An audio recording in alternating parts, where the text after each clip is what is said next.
Eres una vieja egoísta.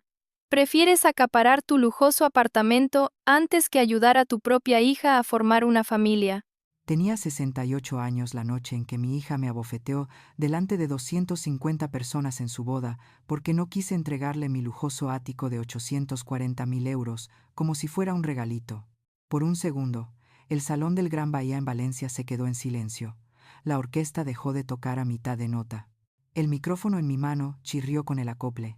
Cada conversación se congeló a mitad de frase, mientras las copas quedaban suspendidas en el aire, y los móviles se inclinaban hacia nosotros como pequeños ojos brillantes, todos apuntando a mi cara. La mano de Carla había dejado una marca roja perfecta en mi mejilla derecha. Me zumbaban los oídos. Alguien cerca de la mesa presidencial soltó un pequeño jadeo que se convirtió en una risa nerviosa. Y luego más de eso se extendió entre la multitud como una ola que no pude detener.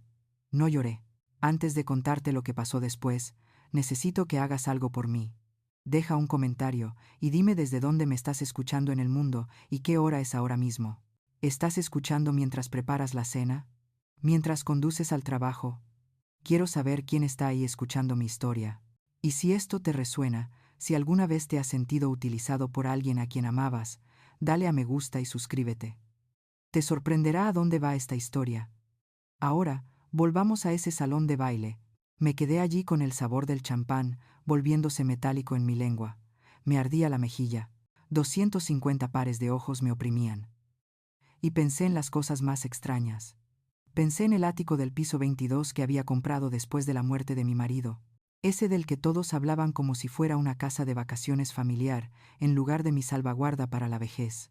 Pensé en cuántos años trabajé turnos dobles en el Hospital de la Fe, para calificar para esa hipoteca en primer lugar. Y pensé en la mujer sentada 2 mesas atrás, ajustándose la corbata, observando con una expresión que de repente era muy aguda. La jueza Elena Sánchez, Tribunal de Familia, Casos de Ancianos, una mujer que había visto en las noticias locales más veces de las que podía contar, ahora mirando a mi hija, como si acabara de entrar en un expediente judicial. Carla siseó al micrófono, con los ojos encendidos, su voz llegando a cada rincón de aquella enorme sala. ¿De verdad me vas a avergonzar así, mamá?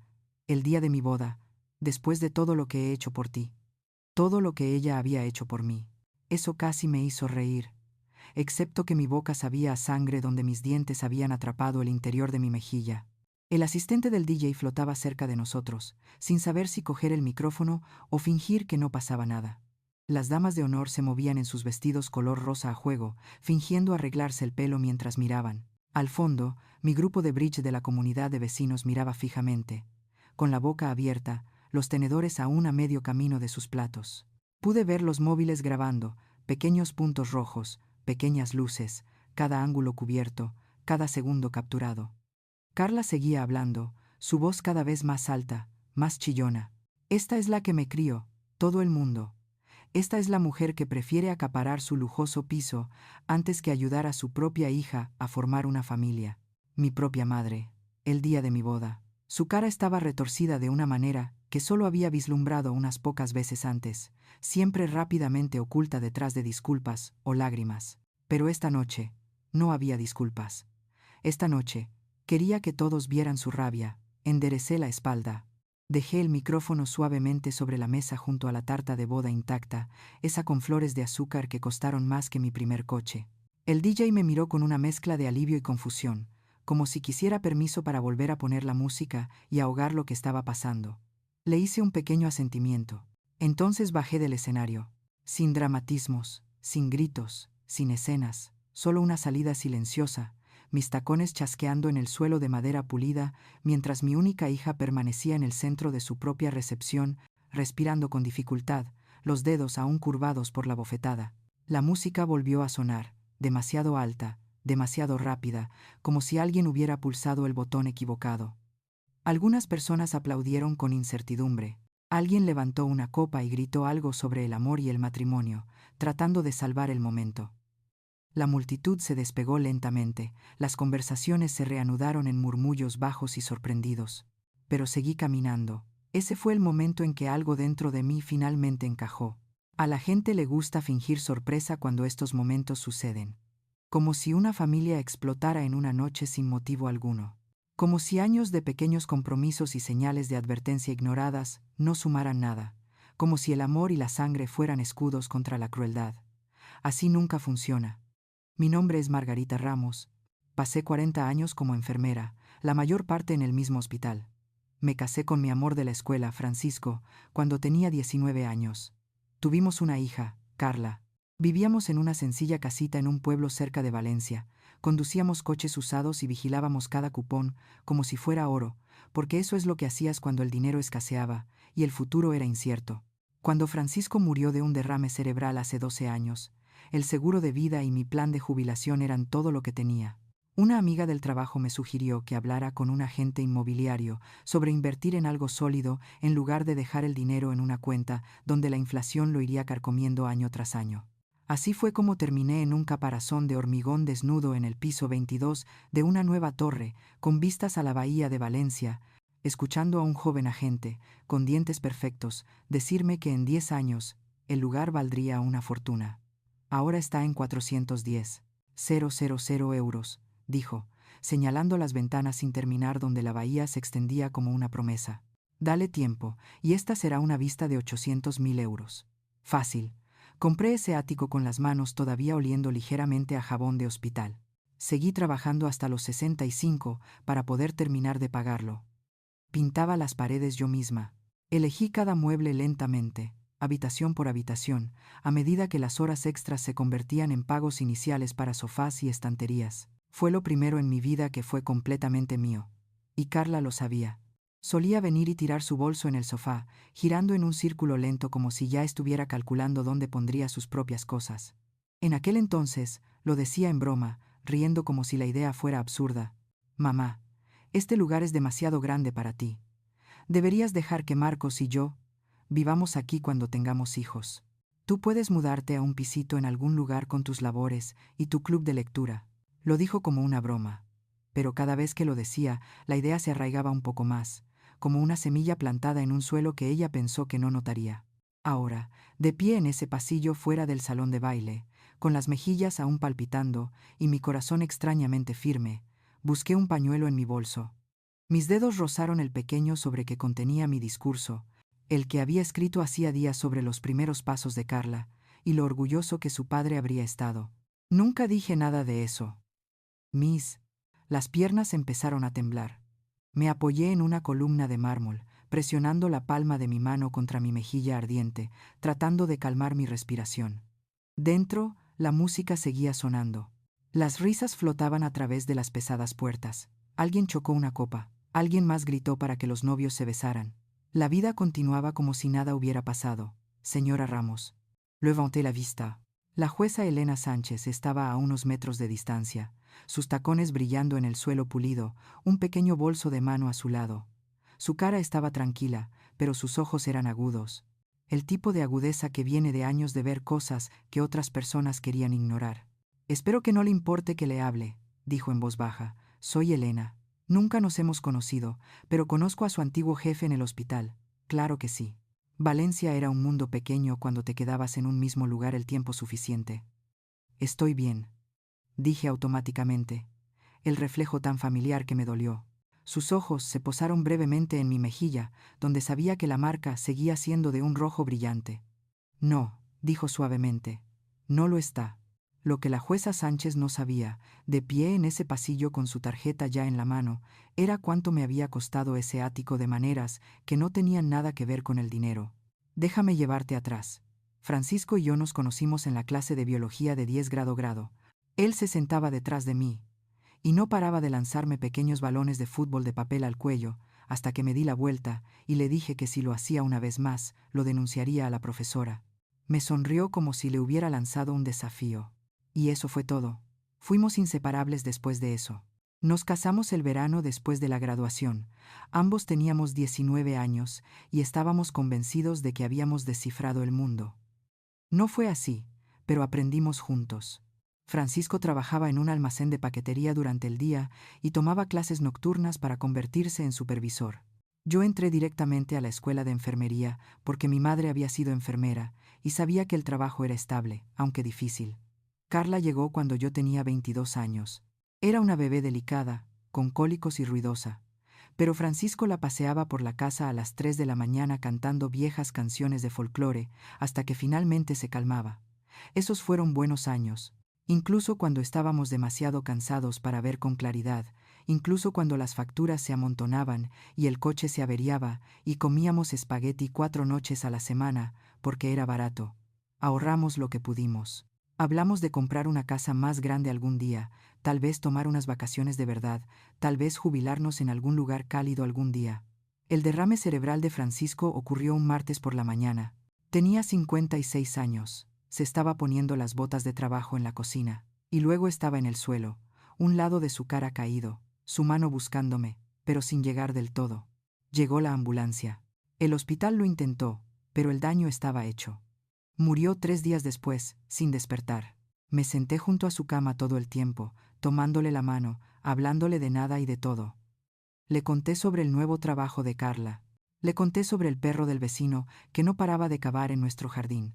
Le dije que sentía que nunca hubiéramos ido al Gran Cañón, como siempre habíamos dicho que haríamos. Él nunca respondió. Después del funeral, la casa se sentía demasiado grande y demasiado pequeña al mismo tiempo. Cada habitación tenía a Francisco en ella. Su taza de café junto al fregadero, su chaqueta en el perchero, sus gafas de lectura en la mesita auxiliar, todavía dobladas como siempre las dejaba. Seguí trabajando porque no sabía qué más hacer. El dolor es extraño así. Crees que te engullirá por completo, pero en cambio sigues adelante, un pie delante del otro, porque detenerse se siente peor. El pago del seguro de vida llegó 6 semanas después, 60.000 euros. Mi cuenta de jubilación tenía otros 150.000 ahorrados a lo largo de los años. Se sentía como una fortuna, y como nada en absoluto, todo a la vez. Una de las otras enfermeras, una mujer llamada Diana, que había trabajado el turno de noche conmigo durante años, me apartó una tarde en la sala de descanso. Marga, dijo, necesitas hacer algo inteligente con ese dinero. No lo dejes simplemente en una cuenta de ahorro. Ponlo en algún lugar donde pueda crecer. Le dije que no sabía nada de inversiones. Entonces habla con alguien que sí sepa, dijo. Mi hermana es agente inmobiliario. Ella ayudó a sus clientes a comprar propiedades por todo Valencia. Déjame darte su número. Al principio, descarté la idea. Tenía 56 años. ¿Quién compra su primera propiedad a los 56? Pero la idea seguía rondando. El dinero en el banco se sentía frágil, como si pudiera desaparecer si parpadeaba. Al menos un hogar era sólido, real. Llamé a la agente inmobiliaria. Se llamaba Patricia, y tenía ese tipo de energía que te hacía sentir que todo era posible si firmabas en la línea correcta. Me enseñó 3 lugares.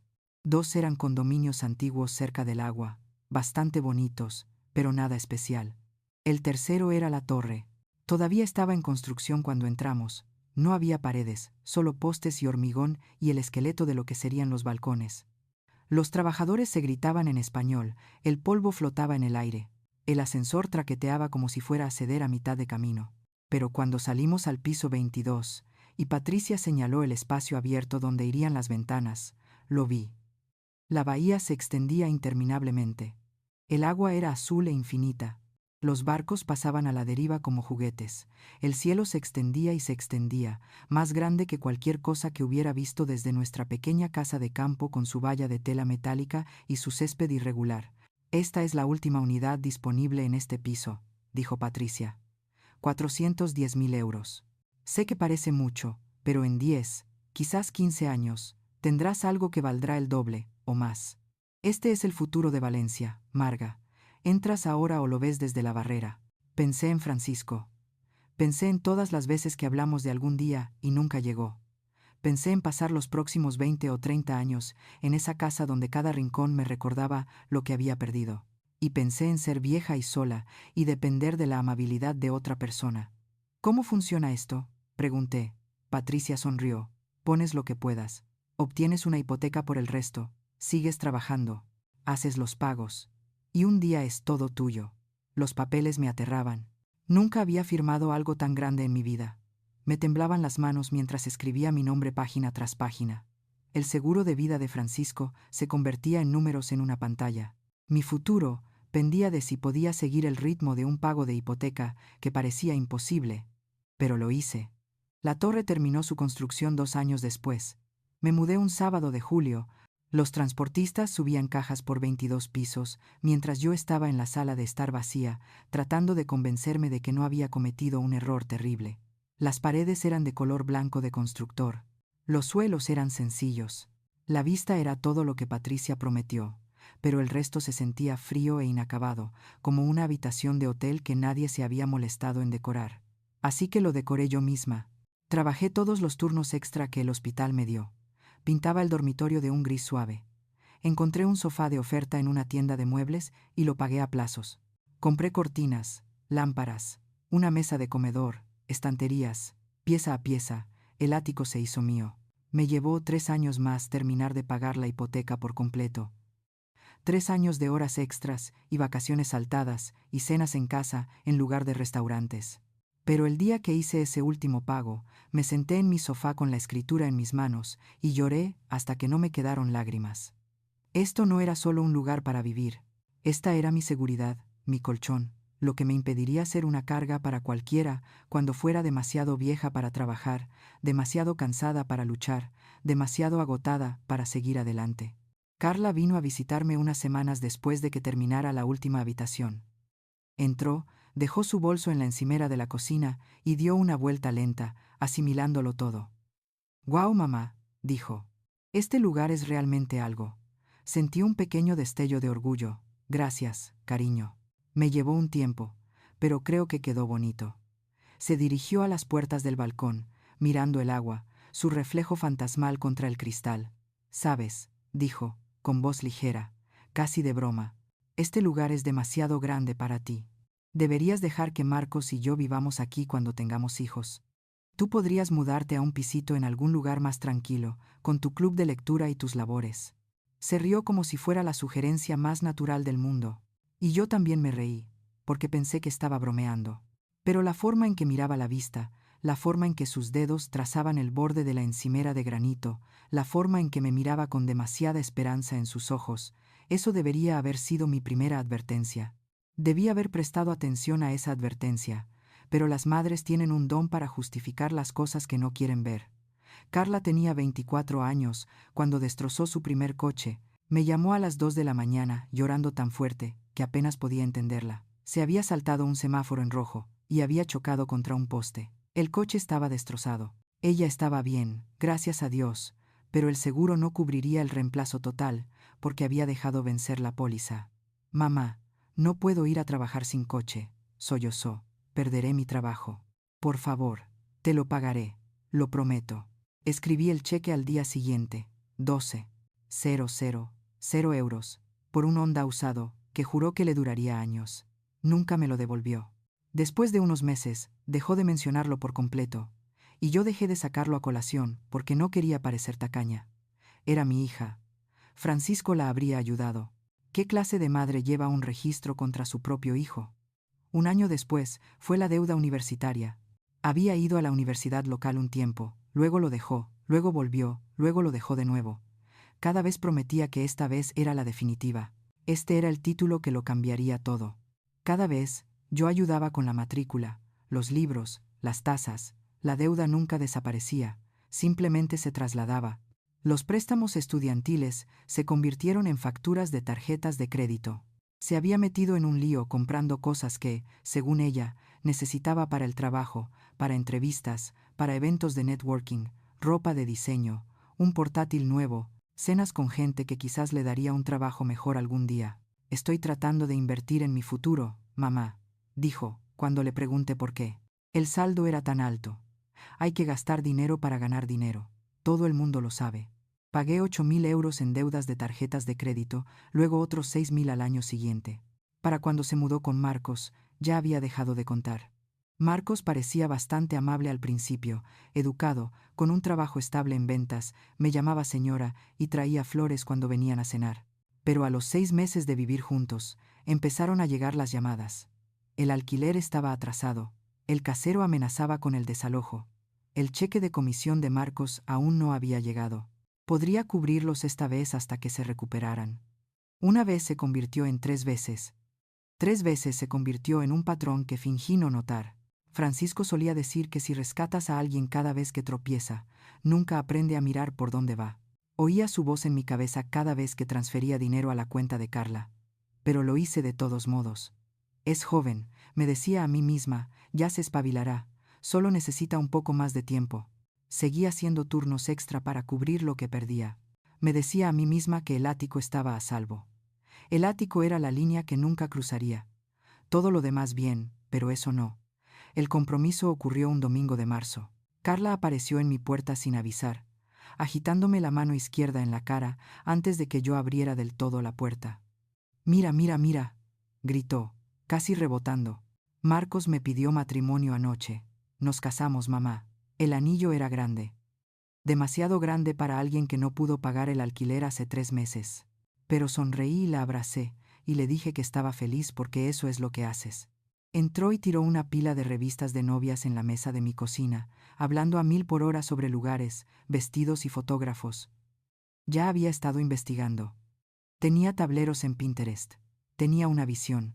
«Hay un lugar junto al agua», dijo, hojeando su teléfono para mostrarme fotos. «El Gran Bahía. Es perfecto, mamá, absolutamente perfecto, pero el depósito es un poco intenso». Sentí que se me encogía el estómago. «¿Qué tan intenso?»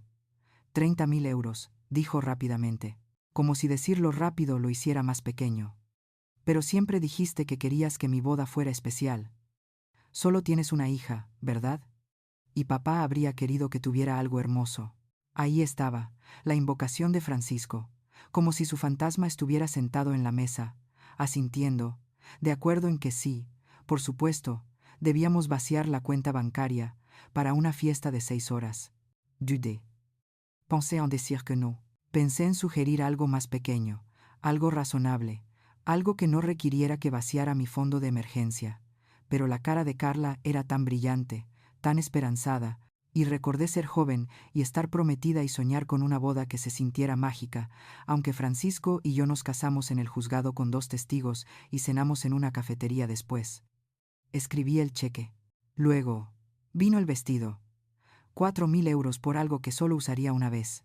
Luego las flores, luego el fotógrafo que absolutamente tenía que tener porque hacía todas las bodas que se volvían virales en las redes sociales. Luego el pastel, la orquesta, las decoraciones, los regalos para las damas de honor. Cada vez que dudaba, su cara caía de esa manera particular que había perfeccionado a lo largo de los años.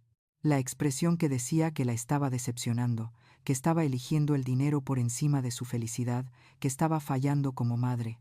«¿No quieres que tus nietos tengan fotos bonitas para recordar?», dijo una vez, con la mano apoyada en su vientre plano como si la idea de futuros hijos fuera una moneda de cambio.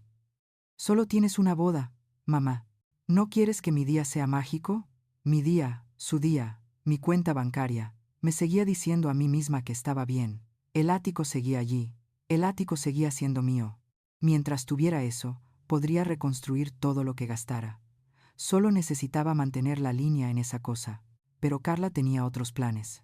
3 meses antes de la boda, me invitó a cenar a un restaurante de moda en el barrio de El Carmen, donde los menús no tenían precios y todo venía en platos demasiado pequeños para satisfacer a nadie. El tipo de lugar que cobraba 20 euros por 3 espárragos y lo llamaba arte. Esperó a que el camarero se fuera con nuestro pedido. Luego se inclinó hacia adelante con las manos cruzadas sobre la mesa, su anillo de compromiso atrapando la tenue luz.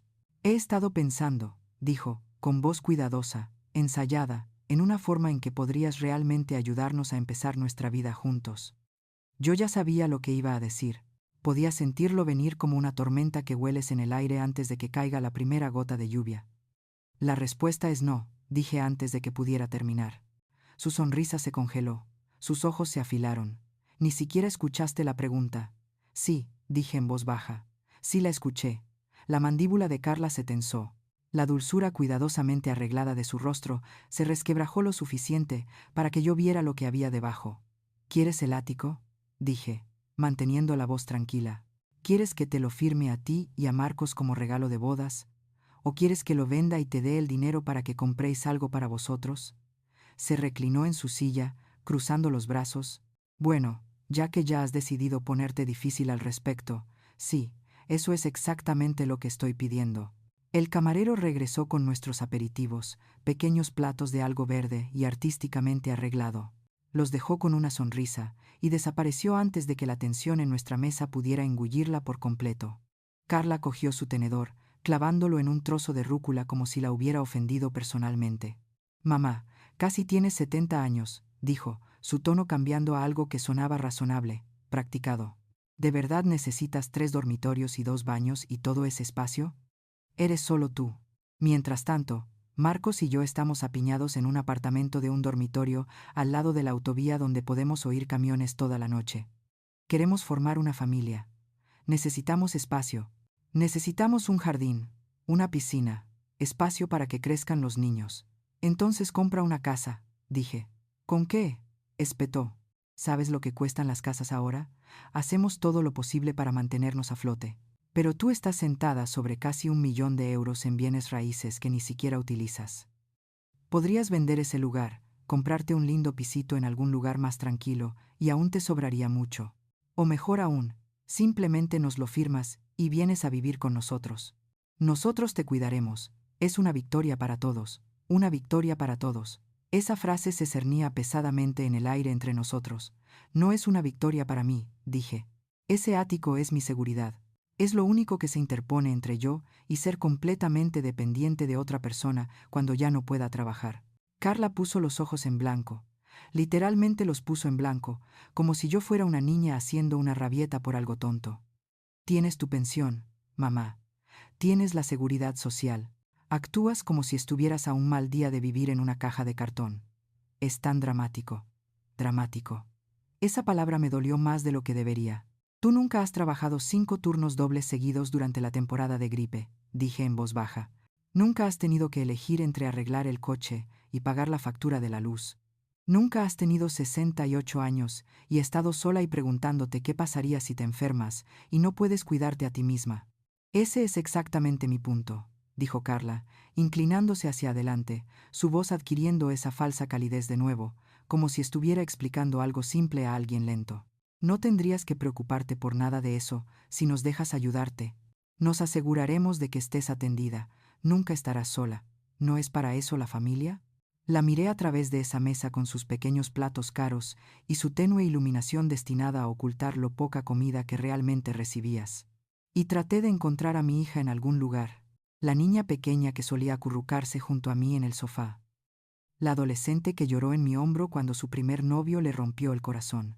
La joven a la que pensé que estaba criando para ser fuerte e independiente. No pude encontrarla. No, dije, no voy a ceder mi casa. Tu padre y yo trabajamos demasiado duro por ella. Ese lugar es mío, y me lo quedo. Su cara cambió. La máscara se cayó por completo. Sus ojos se volvieron fríos de una manera que la hacía parecer mayor, más dura, como alguien que no reconocía en absoluto. Así que lo vas a acaparar, dijo secamente. Vas a quedarte todo ese espacio para ti, y dejar que tu propia hija luche. Ese es el tipo de madre que quieres ser. Pagué tu coche, dije, mi voz subiendo a pesar de mi esfuerzo por mantener la calma. Pagué tu matrícula, pagué tus tarjetas de crédito, pagué tu alquiler más veces de las que puedo contar. Estoy pagando esta boda, Carla. El lugar, el vestido, las flores, todo lo que pediste. Se me permite conservar una cosa que es mía. Tiró la servilleta sobre la mesa. Increíble, murmuró. Debería haberlo sabido. Siempre ha sido así.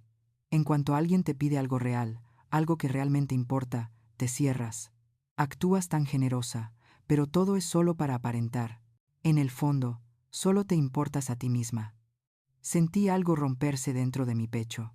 No exactamente romperse, solo agrietarse como el hielo de un estanque que ha soportado peso durante demasiado tiempo. Creo que deberíamos terminar esta cena e irnos a casa, dije. Carla se levantó, cogiendo su bolso. No te molestes. Cogeré un Uber. Disfruta de tu aperitivo, mamá. Espero que valga la pena. Salió sin mirar atrás. Otros comensales miraron. Luego rápidamente desviaron la mirada, fingiendo que no acababan de presenciar a una hija, abandonando a su madre en medio de un restaurante. Me quedé allí sola con 2 platos de verduras y una copa de vino que ya no quería. El camarero regresó con aspecto incómodo y le dije que trajera la cuenta. Pagué ambas comidas. Por supuesto que lo hice. Las 2 semanas siguientes fueron de silencio, sin llamadas, sin mensajes. Me decía a mí misma que estaba bien, que necesitaba tiempo para calmarse, que volvería cuando se diera cuenta de que no iba a cambiar de opinión.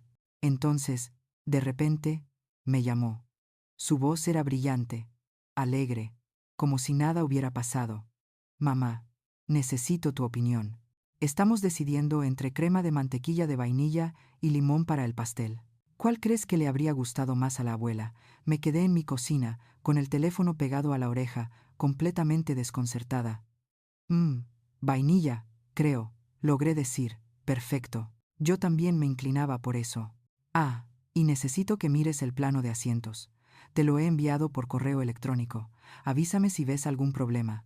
Habló durante 20 minutos sobre colores de servilletas y opciones de listas de reproducción, y qué prima estaba enfadada porque no estaba en el cortejo nupcial.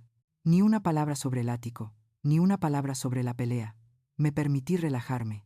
Me dije a mí misma que ella había entendido. Lo había procesado y había pasado página. Quizás incluso había hablado con Marcos y se había dado cuenta de que podían hacer que las cosas funcionaran sin llevarse todo lo que poseía. Quise creerlo, y así lo hice. El día de la boda llegó más rápido de lo que esperaba. Me desperté esa mañana en mi ático, mirando la bahía, sintiendo algo que casi se parecía a la paz. Quizás realmente íbamos a estar bien. Quizás podríamos superar esto. La ceremonia fue hermosa. Carla se veía deslumbrante con su vestido, caminando por el pasillo mientras todos se ponían de pie y lloraban lágrimas de felicidad. Marcos parecía nervioso y orgulloso. Los votos fueron dulces. El beso recibió aplausos. Me senté en la primera fila y traté de no pensar en cuánto costó todo. Después, durante el cóctel antes de la recepción, una de las damas de honor me encontró junto a la mesa de camarones. Señora Ramos, dijo, sonriendo cortésmente. Carla me pidió que la buscara.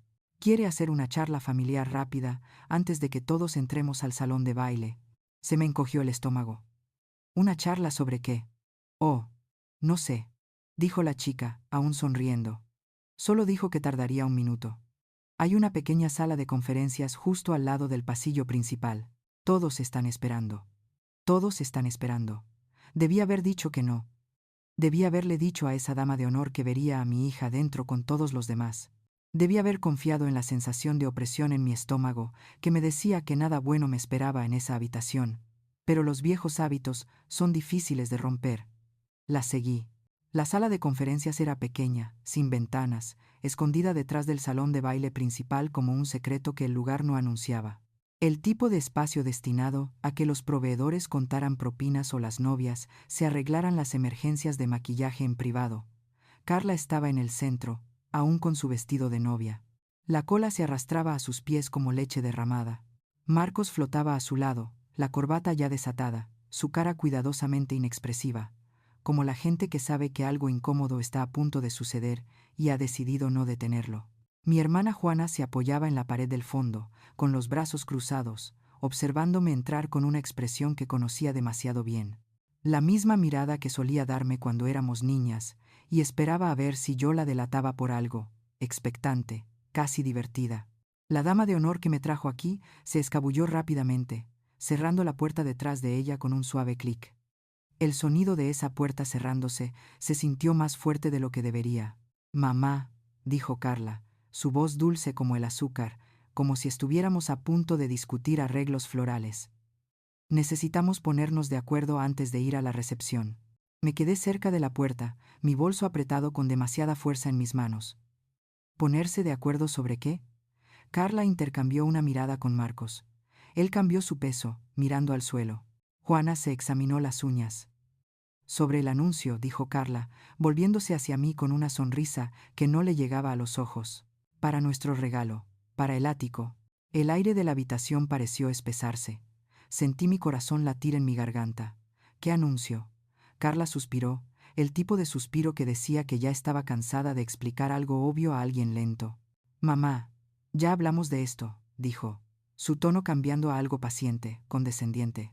Sé que dijiste que no cuando lo saqué a colación en la cena, lo entiendo. Te pillé desprevenida, pero este es el momento perfecto. Te levantas durante los brindis. Dices algo sincero sobre la familia y los nuevos comienzos, y les dices a todos que nos regalas el ático como regalo de bodas. Nos significaría muchísimo, y sinceramente, te hará parecer increíblemente generosa delante de todos los que están ahí fuera. La miré fijamente. Se me secó la boca. ¿Quieres que anuncie delante de 250 personas que te doy mi casa? ¿Nuestra casa?, corrigió Marcos en voz baja. Luego se encogió cuando lo miré. Carla se acercó, su vestido susurrando. Mamá, piénsalo. Todos ya están aquí, todos nuestros amigos, toda nuestra familia, gente del trabajo de Marcos. Este es el momento. Te subes ahí, haces el anuncio, todos aplauden. Parecemos la pareja más afortunada del mundo, y tú pareces la madre más increíble. Es perfecto. No, dije. La palabra salió más dura de lo que pretendía. La cabeza de Juana se levantó de golpe. Marcos dio un paso atrás. La sonrisa de Carla se congeló. ¿Qué quieres decir con no?, preguntó Carla, su voz bajando una octava. Quiero decir, no, dije más fuerte esta vez. No voy a hacer eso. Ya te lo dije. Te doy un cheque que cubrirá parte de tu luna de miel. Ese es mi regalo. No te doy mi casa. Y desde luego no lo anunciaré delante de la gente como una especie de actuación teatral. El rostro de Carla se torció. La novia desapareció. Lo que tenía delante ahora era alguien que apenas reconocía. ¿Así que de verdad vas a hacer esto?, dijo lentamente. ¿De verdad me vas a avergonzar el día de mi boda? No estoy tratando de avergonzar a nadie, dije, simplemente no te estoy dando lo que pides.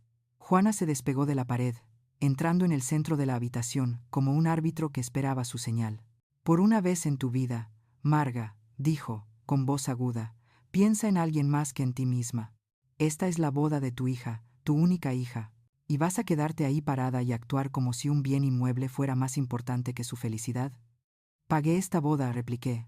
Mi voz temblaba ahora. El lugar, el vestido, las flores, el fotógrafo por el que Carla me suplicó. Le he dado todo lo que me ha pedido. Se me permite quedarme con una cosa que es mía. Carla se rió. Fue un sonido amargo, feo y frío. ¿Crees que pagar una boda te convierte en una santa?, dijo. ¿Crees que escribir unos cheques borra el hecho de que estás sentada sobre una fortuna mientras tu propia hija lucha? ¿Tienes idea de lo egoísta que es eso? Egoísta, repetí, la palabra con sabor a metal en mi boca. Trabajé 40 años para poder pagar ese lugar. Pinté las paredes yo misma. Elegí cada mueble. Pagué la hipoteca con turnos extra que me dejaban tan cansada que apenas podía mantenerme en pie. ¿Y crees que soy egoísta por querer conservarlo? No lo necesitas, siseó Carla. Eres una persona en un ático de 3 dormitorios. Nosotros somos 2 personas a punto de formar una familia apiñados en un apartamento donde el techo gotea y los vecinos se gritan toda la noche. Pero claro, mamá, quédate con tu vista, quédate con tu dirección elegante. Pero no finjas que te importamos. Marcos, se aclaró la garganta. Quizás deberíamos dejarlo por ahora y disfrutar de la recepción. Carla se giró bruscamente para mirarlo. No me digas que lo deje. Hablamos de esto. Se suponía que ella estaría de acuerdo. Dijiste que estaría de acuerdo cuando viera lo importante que era. Yo nunca dije eso, murmuró Marcos. Pero su voz era débil, derrotada. Carla se volvió hacia mí, sus ojos encendidos. Esto es lo que va a pasar, dijo, su voz baja y controlada de una manera que me asustó más que los gritos. Vas a salir. Te vas a sentar en tu mesa. Y cuando te llamen para tu discurso, vas a hacer lo correcto. Vas a decirles a todos que estamos empezando nuestras vidas juntos en tu ático y que no podrías estar más feliz de dárnoslo. Vas a hacer que este día sea perfecto como prometiste. Nunca prometí eso, dije. Me prometiste una hermosa boda, espetó Carla. Me prometiste que harías lo que fuera necesario para hacerme feliz. Bueno, esto es lo que se necesita, mamá. Esta es tu oportunidad. No la desperdicies. Miré a mi hija de pie allí, con miles de euros de encaje blanco que yo había pagado, exigiendo que le entregara la única seguridad que me quedaba en este mundo. Y algo dentro de mí finalmente se endureció como la piedra. No, dije, no lo haré. Juana levantó las manos. Increíble, eres increíble. La cara de Carla palideció, luego se puso roja, luego palideció de nuevo. Sus manos se cerraron en puños a los lados. Bien, dijo, con voz temblorosa. Bien, sal y siéntate y da tu aburrido discursito sobre nada. Pero no pienses ni por un segundo que voy a olvidar esto. No pienses que esto no lo cambia todo. Se apartó de mí. agarrando el brazo de Marcos. Vámonos, murmuró. Ella hizo su elección. Los tres pasaron a mi lado hacia la puerta. Juana me golpeó el hombro al pasar, con la fuerza suficiente para que me tropezara ligeramente. Nadie se disculpó. La puerta se abrió. Música y risas entraron del salón de baile.